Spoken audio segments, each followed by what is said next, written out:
आपण आलोय विरकरवाडीचा गरुडा म्हणून मित्रांनो प्रसिद्ध बैल होता मित्रांनो. आणि गरुडा जर अंगावर जर गाडी असेल तर मला वाटत नव्हतं की तो कधी हारलाय. आता बैल पब्लिक सुद्धा पळत होता, म्हणजे कंटिन्यू बैल आता गुलालाच होता. आणि बैलाची तब्येत जास्त झालती. ड्रायव्हर बैलाची तब्येत जास्त झालती, बैल कमी करायचा विचार शेट म्हणतो, बैल कमी करूया थोडा, कारण कसं होतं बैल तब्येतीनं बैल ऐकत पण नव्हता. नाही बैला तब्येत झाली भरपूर, त्यासाठी आम्ही एक 15 दिवस थांबवलं होतं आणि राब द्यायला चालू केलं होतं. पण चालू होत वगैरे होतो आणि आपल्याला काय झालं, आपण हाणला टिपणीला हाणाय गेलतो. टिपणीला हाणताना पहिल्यांदा डाव्या खांद्यानं चालला, तर खांदा पलटून आपण उजव्या खांद्यानं झोपाय घेतलो. पहिल्यांदा थोडीशी मस्ती केल्यानंतर धरला आम्ही. एक 10 फूट पुढे गेलो, बैल असा उसळला आणि डायरेक्ट बैल उचलून हायसा माग मानावरती पडला. पडल्यानंतर बैलाने असं एक 2 मिनिट सुद्धा जाऊन दिले नाहीत, की आमच्यापाशी कटर नव्हतं. जर वेळ गाडीत असतं, पण आता गाडी बाहेर घेतल्यामुळं कटरी सगळं काढलं होतं आपण.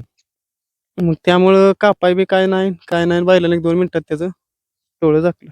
मित्रांनो बैल बघा, ह्या गोष्टी आहे की ज्या वेळेस प्रत्येक म्हणजे आता तुम्हाला सांगतो वैयक्तिक माझ्या टू व्हीलरला सुद्धा आहे कटर आहे मित्रांनो. म्हणजे मैदानात आपल्याला असं 2-3 वेळा असं झालं की मैदानात आपण फिरत असतो त्यावेळेस असा बैल पडला किंवा फास लागला बैलाला, तर ह्या कटरच्या साह्याने आपण दावा काय नवीन विकत घेऊ शकतो, किंवा तुटलं तर तुटू द्या, साप्तीप सुद्धा तोडू शकतो ह्यानं. तर ह्या गोष्टी पाहिजे. तेव्हा तुम्ही जर बैल धुयाला जरी नेला किंवा बैल गाडीत जरी भरला तर तुमच्याकडे ही पाहिजेच. ह्या गोष्टी म्हणजे असं म्हणतो की नशिबाजी बाबा आहे बाबा, काय पण होऊ शकतं, पण ह्या गोष्टी पाहिजे. एवढी गोष्ट असती तर आज बैल आपल्यातनं गेला नसता तो. आणि सगळ्यात महत्वाची गोष्ट म्हणजे हे करताना बैल आवरत नव्हता.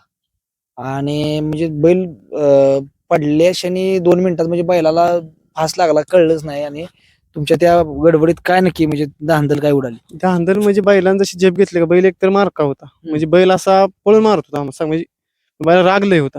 बैलांना जशी उडी झेप घेतली, आपण अड्ड्यात का सुट्टीला झेप घेतो बैल उठतो, तसा बैल उठला, असा घोड्यागत मागच्या पाय पुढचं पाय वर झालं, मागचं खाली झालं, हाय असा मानव रिटर्न पडला उलटा. आता मला सांगा, बऱ्याच दिवस आता मला वाटतं चिरकवाडीला हाणला तुम्ही, तेव्हा बैल तुमच्या डोक्यात आला की बाबा तिथं बैल कमी पडला की डायरेक्ट आपलं बैल जरा शरीर कमी केलं पाहिजे बैलाचं. आम्हाला चांग मग काय झालं, बैलाला बोजा झाला, बैलाचा पाय खाली बारक होतं, वर बोजा झाला जास्त. तर बैला आपण काय केलं, तब्येत कमी करायची बैलाची. बैल जेव्हा तब्येत कमी होता बैला लय पळतो, कसा टाकू देत नव्हता. तब्येत वाढल्यामुळे आपण ठरवलं थांबवून करायचं, पण आता नशिबानं आपल्या साथ दिलं नाही. वर्षात 2 धक्का मला वाटते. 1 नंबरचा बैल ह्या दावणीचा गुणधर्म मित्रांनो बघा, रुद्रा विरकरवाडीकरांचा रुद्रा मित्रांनो. गेल्या वर्षी मला वाटते 1 नंबर केलता हिंद केसरी विरकरवाडीच्या मैदानावर, आणि वारला तो. त्याला काय झालं त्याला म्हणजे पोटाचा आजार झालता, पोट साफ होत नव्हतं. पोट आतड म्हणजे पिळा पडला पोटाला त्याच्या, म्हणजे असं अचानकच झालं त्याला. कुठं असं टेम्पो म्हणून उतरायचा नाही, पिळा पडला असलं तर असं उडी घेताना कुठं. दोन्ही पण बैल शानी मित्रांनो.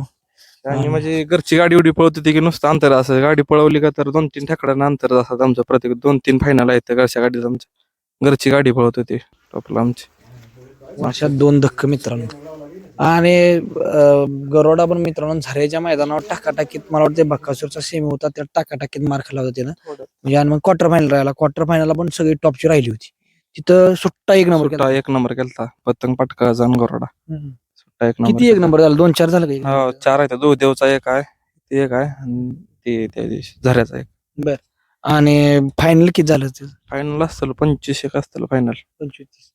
मित्रांनो एका मोठ्या गाड्या बैल सोडतील का बघा. 11 लाखाला बैल मागितला होता मला वाटते, ज्यावेळेस वासरू होते त्यावेळेस. आता परत वासरू म्हणजे आदत मध्ये तेवढा पळाला, ते मोठ्या मोठ्या बैलासून बकासूर सोबत, गाजा सोबत, म्हणजे मोठ्या पायऱ्यात पळाला आधी ते पहिल्या आदत मध्ये.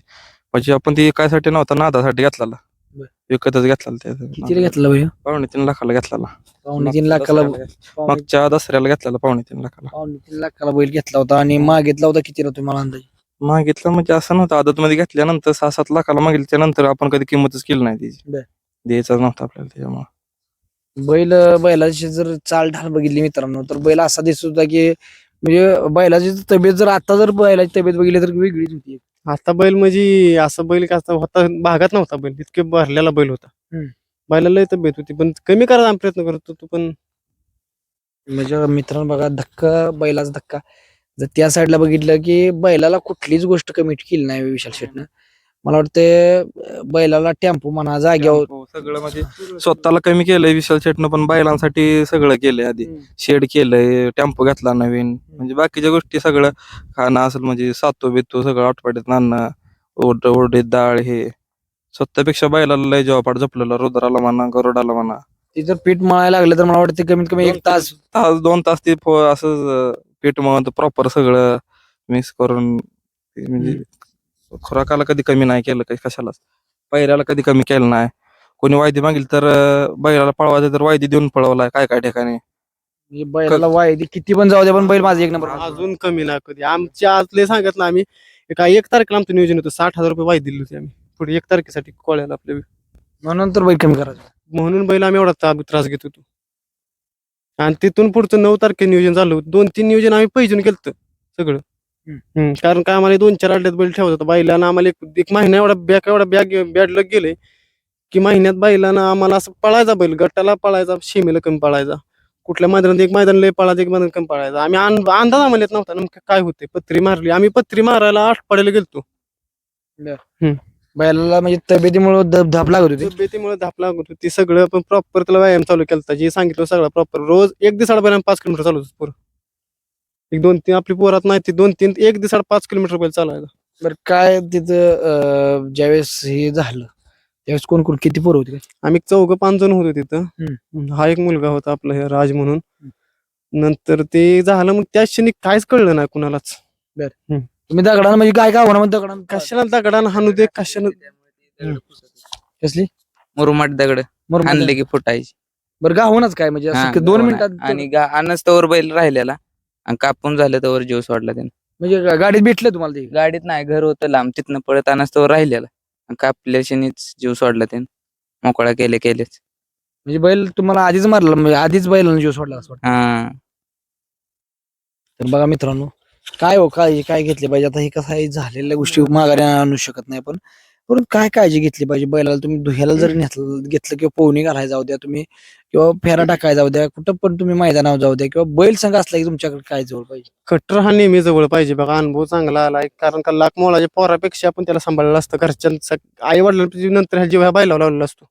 त्यामुळे बैलाला खुद काही झालं तर आपल्या खिशात कट्टर पाहिजे, जेणेकरून काय अडचण आली तर कापावं. आपण नवीन काही घेऊ शकतो कापलेल्या गोष्टीला, त्यामुळे कट्टर कंटिन्यू जवळ पाहिजे. काय म्हणजे चांगला होता असा पळायला, म्हणजे गाडी शेजारी असली तर म्हणजे कधी हे केलं नाही त्यांना. आणि प्रेमळ स्वभाव होता त्याचा पाक. त्याला जीव लावला की तो पण लावायचा आम्हाला. ते वाईट वाटते त्याचं आता. मित्रांनो, बैल एक वेगळा आणि मालक पण तेवढाच प्रेमळ. त्यामुळे म्हणजे मालकाचा तर लय जीव होता. सगळं स्वतःहून, असं नाही की पोरांनी घेऊन जावा तुम्ही बैल, म्हणजे स्वतः असल्या शेवट बैल कधी नेला नाही मैदानात. असं शेटगत कधी केलं नाही, सगळं सारखं पोरांसोबत ते असं शेट म्हणून कधीही केलंच ना. बघा मित्रांनो, त्याला आपण भावपूर्ण श्रद्धांजली देऊ आणि त्याच्या आत्म्यास चिरशांती लाभो हे देवाला विनंती करतो आणि थांबतो मित्रांनो. आणि कसं आहे, जर ह्या म्हणजे आपण बैलावर एवढं प्रेम करतोय तर बघा, एक चूक प्रत्येक त्या विशाल शेटच्या कंटिन्यू चावीला असायचं कटर, आणि पण त्या दिवशी नव्हता. म्हणजे मरण कोणाला चुकलं नाही मित्रांनो, परंतु कसं असतंय, कटर हा ठेवायचा. कारण आता मैदानावर मी असतो बऱ्याच वेळा, तर बऱ्याच वेळा ह्या कटरनं 2-3 बैलांचं कासर कापलं होतं. कारण कसं होतं, ह्या एवढ्या कटरनं बैलाला जीव वाचू शकतो. कारण कसं होतं, बैलाला काही कळत नाही बाबा आपल्याला फास लागेल किंवा आपल्याला फास लागेल किंवा असं उडी मारली, त्याला काय कळतंय मुख्य चित्राबाला. परंतु ज्यावेळेस पडल्यानंतर ती लवकर त्याला कासरा मोकळा नाही केला तर 100% कसं होतं, आणि बैल ताकदवान होता बैलाला, म्हणजे लगेच ताकद भरपूर, त्यामुळे दम त्याचा बहुत होतो आधीच. कारण दम भरतो बैला ताकद असल्यामुळे. त्यामुळे त्या बैलांना आपल्याला तेवढी साथ दिलीच नाही की तोपर्यंत आपल्या सगळं येईपर्यंत. चला मित्रांनो, धन्यवाद.